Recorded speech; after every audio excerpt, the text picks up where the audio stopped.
Christine Schneider, the Visceral Voice.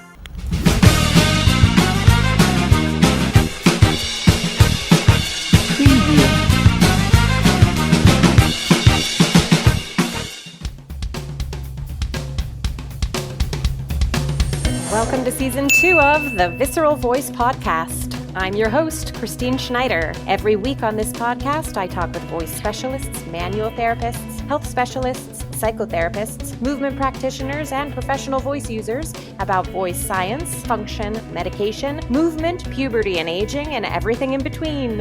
I am on a quest, not only to become a better manual therapist, but also to learn everything I can about the living, breathing body and its intricate connection to the voice. This podcast documents the continuation of my learning and my experience as a professional singer, a nutritional consultant, and a manual therapist. Join me every week as we strive to provide current, knowledgeable, creative, and compassionate information to help restore, regain, and create happiness and success on your vocal journey.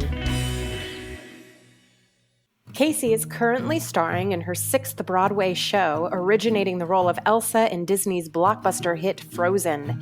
She recreated the iconic role of Fantine in the 2014 revival of Les Miserables on Broadway, and is known to New York and London audiences for originating the roles of Molly in Ghost and Sheila in the Tony Award-winning revival of Hair.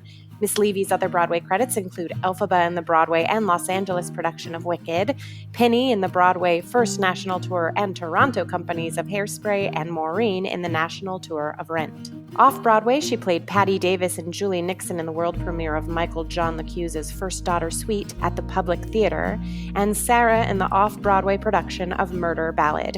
In concert, she headlined Carnegie Hall with the New York Pops, backed up Sir Rod Stewart during his Las Vegas residency, guested with the United States Military Academy at West Point, and performed solo shows to sold-out audiences across the U.S. and the U.K. Recordings include Frozen, Ghost, Hair, First Daughter Suite, and over 20 singer-songwriters albums, including her own EP, With You, available everywhere.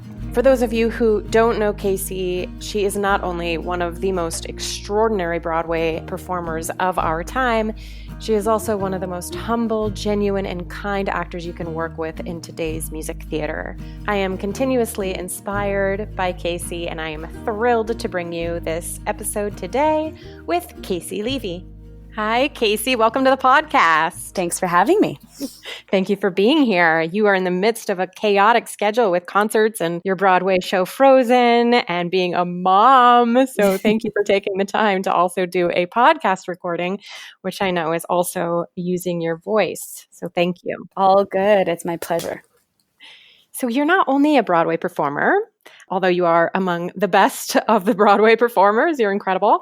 You also perform all over the US and the UK, singing solo shows and headlining with popular symphonies and orchestras.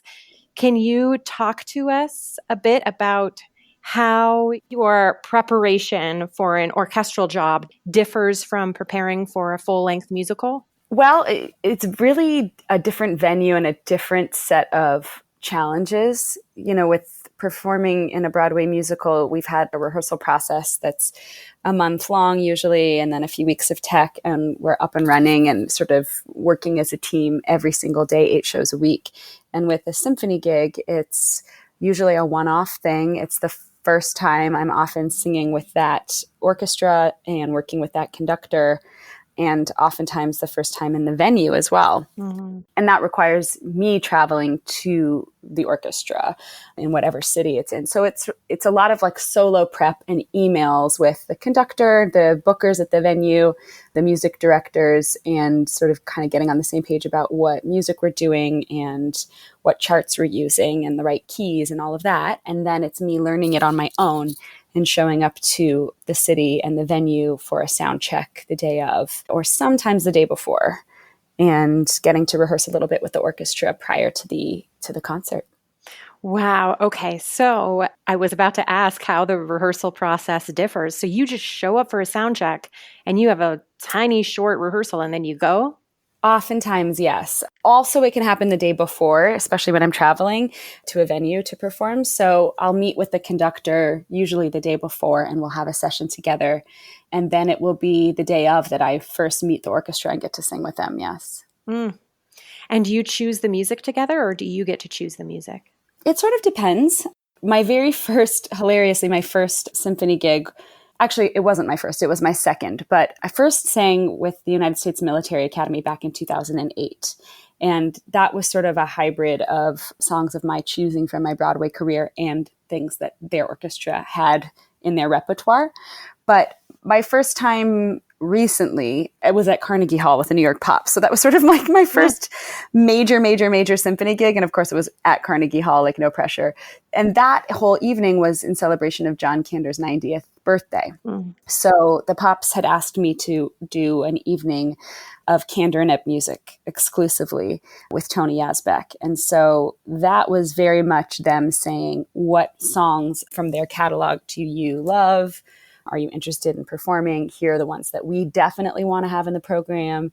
And so it was very collaborative, sort of back and forth, deciding what songs to choose. But that was, a themed evening, whereas I just performed in Ocean City, and that was a little bit more of like, oh, here are some songs I love to sing. Can we get the right charts and keys for these old standards? And then they said, great, of course. So it's oftentimes a conversation with the venue and with the conductor. And how do you prepare your voice for doing concert gigs on top of performing in a long run? How do you do that at the same time? Yeah, it's a challenge.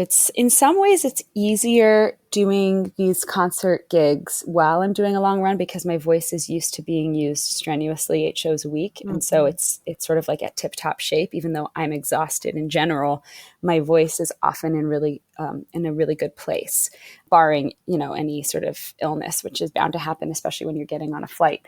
But I find it is a little bit more in the pocket when I'm working 8 shows a week. So I enjoy that. It's definitely strenuous. And so it requires a lot of sleep and a lot of voice care, a lot of vitamins and eating healthy and silence when I'm not rehearsing and when I'm not doing the show. It's kind of boring, but those are sort of my go-to things to preserve my voice, whether I'm doing concert work or performing on Broadway. Yeah. So you have had several successful long runs of shows, from Wicked to Ghost to Frozen, which you're currently performing Elsa. Yeah. How many long runs have you done? It's funny. I was thinking about this a lot, mostly long runs, actually, because I think Frozen is the longest run I've done in a single company in a single show, because it'll be 3 years in February from the time that I did the lab to then going out of town for the out of town tryout to then bringing it to Broadway. But Ghost was similarly almost as long, actually, but we were first in Manchester and then London and then New York. And my run with Hairspray was also a really long run, almost 3 years, because I did the Toronto production, then I did the national tour, and then I came to Broadway with it. So I tend to sort of stick with shows for a while, it seems. But Frozen's definitely the longest in one single company that I've done a show. How does preparing for an open-end long run differ from preparation for a limited run? It's more of a mental game, I find, with a long run. It's sort of like remembering that it's a marathon, not a sprint, and that you're going to be hopefully doing this show for a very long time, a year or 2 or 3. And so it's preparing your voice and your body, but it's also kind of getting your head in the game of keeping it fresh and keeping yourself challenged and committed to the part and to the company, knowing that it's going to be quite a long time that you're with the show. And I mostly thrive with a little bit of routine in that way. So I do tend to enjoy a long run. I like the welcoming new company members and saying farewell to current company members. I like that transition. I find that really meaningful, the relationships that you build over the course of a long run and working with the crew and the stage management team. Like, those are relationships that really make a long run feel fresh all the time. And I love being on Broadway. And when you're lucky enough to be in a show that has an audience that keeps on running, there's nothing better. It's fantastic to be able to walk into a Broadway theater as your daily gig. And it's never really lost on me how lucky I am that I get to do that. What would your advice be to performers who are newer to the industry that have not yet had the opportunity to perform in a long run? I have a lot of advice that I give young people. My main one is to be kind and be open and to say yes as much as possible. When you're starting out in the business, as you well know from your career as well, it's a lot of getting asked to sing for free or workshop a new composer's song or do a little bit of recording for a drink ticket or whatever the case may be. And I always say when you're starting, it's a great thing to do those things and to build a community and to go support people that you met in the audition line in their concert and just try to meet people and have fun doing it, you know, and not get so caught up in this idea of having to like land a Broadway show right away, because most people, that's not how it happens for them. I think this day and age, Broadway is very, very focused on young stories. And I certainly have benefited from that in my career. A lot of the roles I've played have been like contemporary, edgier, sexier shows. And the parts were there for someone my age. And I know now with shows like Mean Girls and The Prom, and I'm trying to think of some of the other, there's so many youthful shows on Broadway. And so I think there is a misconception that you should be graduating and landing a Broadway show. And you just have to have a little more patience than that. And I think there's so much exciting work happening off Broadway and regionally that people need to remember that that's how you cut your teeth. That's how you learn. And like I did a non-equity tour. That was my first job out of college. I was Maureen on the national tour of Rent. And I really learned what it meant to be in a long run. I think I did it for about 9 months. I was on a bus and truck tour, traveling all day on a bus with my company members, showing up in some random city and throwing our stuff in a hotel room, doing a one-nighter in that city and getting on the bus the next morning at 6 a.m. and driving another 8 hours to the next city. But it allowed me to like, first of all, it was thrilling. It was Rent. It was the show I grew up worshiping. But also it was like a great way to learn my limits and my body and get to meet people who are still, I consider them still my family, and learn what it meant to be part of a company. And I think that's the main thing young people should kind of aim for is like, take the understudy job, you know, learn how to be a cover, learn how to be in the ensemble. Not everybody's meant to be the leading role right away. And I'm someone who totally worked my way up. I was not, aside from getting Maureen and Rent, it being a non-equity tour that was very not glamorous, I definitely was in the ensemble and worked my way up in the business and persevered and stuck around and kept learning. And I think that's why I've been successful. So it's about, you know, being kind, being humble, listening more than talking, and getting on stage, just getting experience. Yeah. What are 3 things that you wish everyone knew about what it was like to perform in a long run?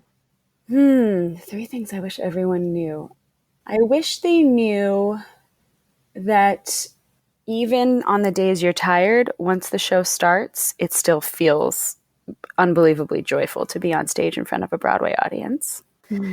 I wish they knew just how hard everybody's working backstage, that it's not just about the people they see on stage in the spotlight singing, that it takes a village and an army of people backstage, underneath the stage, the orchestra, the crew, the dressers, the hair team, the wardrobe team to pull it off. And I wish they knew about a long run, that you have to be patient with yourself and you have to be kind to yourself, and that not every day feels perfect. And some days you think, what am I even doing this for? Am I any good at this? Even when you have the luxury of being in a Broadway show, that you'll have days where you feel crappy and you feel less than, and that's normal, that's how everybody feels in the world every now and then, and to just be kind to yourself and realize it'll pass. Those are great. Oh, good. I'm glad. So it's always fascinating to me looking behind the scenes and seeing what actors go through to make the magic happen on stage. Can you discuss some of the things that you and your body have been through that the audience may not know about? Oh, yes. I have so many ailments, as do all Broadway performers. You know, we're really athletes, and we have a team of, most of us have a team of people that help keep us able to perform. So you are one of those people for me when I come and get a vocal massage from you. That always sort of gives me a reset, like a clean slate almost, and just kind of, it's meditative for me, as well as the fact that I know that it's actually beneficial muscularly. It's also really great for my mental state to come and see you and get a tune up in that way. But I get physical therapy 5 days a week because I have back issues from the weight of my costumes and how much I run in them. I have about 40 pounds of costuming on me at any given time in the show. And it affects how I breathe, how I move, how I sing, how I phonate, everything. So I'm constantly in PT to get my back tweaked and my neck loosened up. My traps and my shoulders and my neck muscles, my SEMs, all of them are pretty locked up. So that's part of my team. And then, of course, I go to voice lessons every single week, and I see my dear, wonderful Liz Kaplan, who, similar to you, is sort of like is a technical helper as far as my voice goes, but also like rebalances me and centers me and allows me to kind of have a check-in emotionally. A voice teacher can really be like a therapist in a lot of ways. And she's just a great friend. And so she's a touchstone for me as well. And a lot of massage as well. So it takes a lot physically to get on stage every day in a long run. And it takes like a commitment to that kind of maintenance in order to do it. Yeah. And you mentioned that your costumes in Frozen are 40 pounds, which is just so intense. Yeah. Are there other things from other shows that, whether it's shoes or costumes or just things that people may not know about or recognize, that make it challenging? Mm-hmm. Yeah, definitely shoes for me are a big thing. I think that high heels also sort of change the pitch of your body. Oh my or God, like, for instance, like Wicked on Broadway, they still have a raked stage, which is crazy. So every single dancer and actor and singer on that stage has their body in a bizarre situation while they're trying to tell the story. And same goes for the crew, of course, because backstage is also slanted. So it's really tricky at Wicked for that. All the alphabas, I'm sure people do know about this by now, but the contraption you stand on when you're singing Defying Gravity is a very small space for your feet to go, so you can't really like bear down, which does change how you sing those notes as well. You have to find power in your body without really having access to your legs and your feet in the way that you normally would. But if people come and see Frozen or have seen me in other shows, I do it more in Frozen because I'm able to, with the physicality of the character and the fact that I'm playing the sort of like larger than life magical human. But I use my body a lot when I'm singing, and I do like bend into notes, and I do use my legs and my butt and my stomach in a way that allows me to access a lot of power in a healthy way without forcing sound from my neck and my throat. So that's something people can look out for, is like the physicality involved in singing, because it really is athletic. Mm-hmm.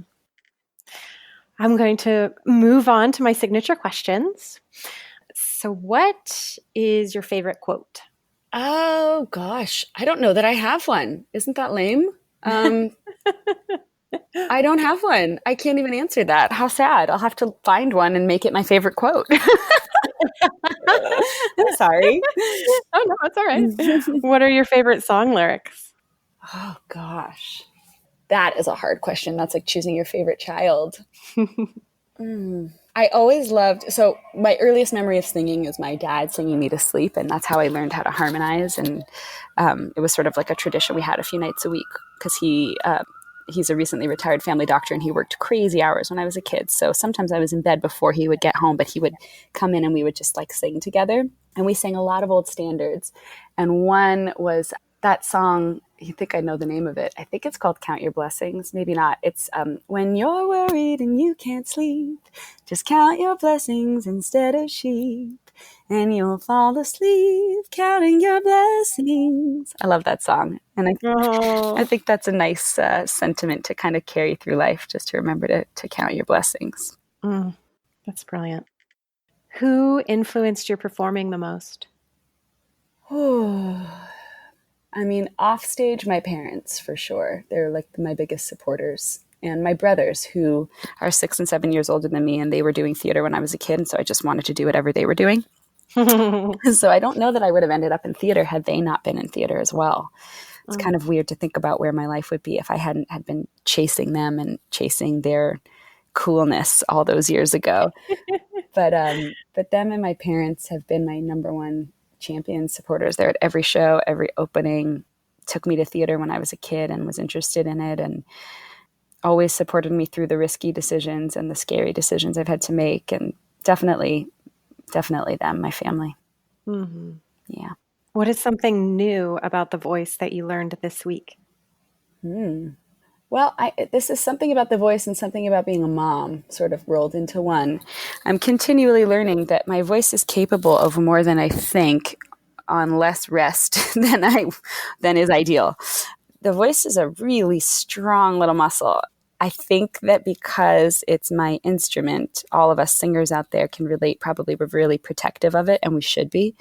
But it's also capable of more than we think. And I think oftentimes, with me anyways, my own worries about my vocal health or how I'm feeling that day or if I got enough rest will actually manifest that into reality, as opposed to just allowing my voice to do what it's trained to do what it's meant to do, and to not manhandle it, to just sort of like remember on those days when I'm super, super tired from being a mom of a 3-year-old and doing 8 shows a week as Elsa, that most of the time I'm going to get out there, and if I don't push and if I don't try to manipulate my voice, it's going to do what I need it to do, that it's strong enough. Yeah. Yeah. What is one thing you have on your bucket list?